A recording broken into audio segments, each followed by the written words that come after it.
Ngayon may pinuntahan na naman si President Bongbong Marcos na isang major issue sa Baliwag, Bulacan.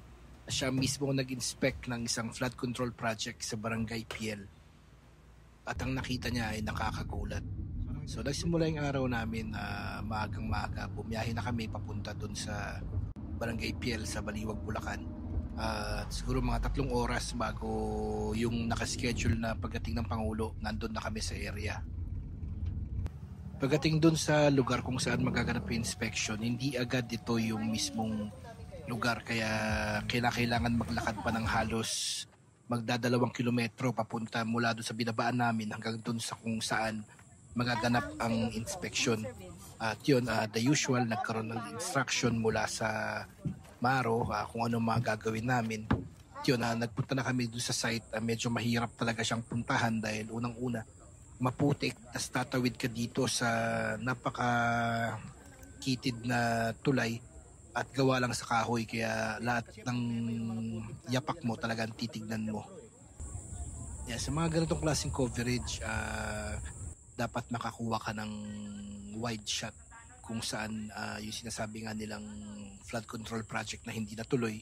Sa yun, ang kailangan mo siyang kuha ng wide shot, ipakita mo yung lawak ng sinasabi nga nilang proyekto, na maipakita yun sa larawan mo.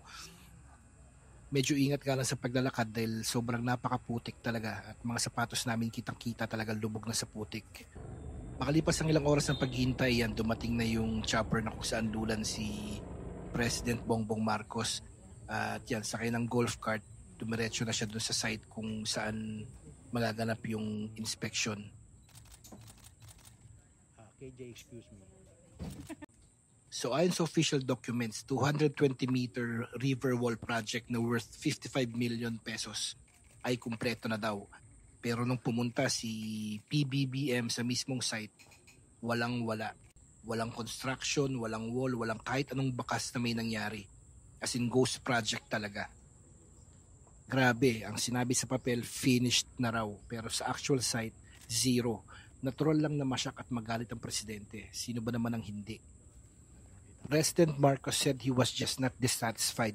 He was very angry. Tinawag niya ang pansin ng DPWH dahil paano naging finished ang report kung wala namang makitang ebidensya. Pakinggan natin yung pahayag ng kapitan ng Barangay Piel at ang mga susunod ay ang mga kuwa ko, sana makatulong.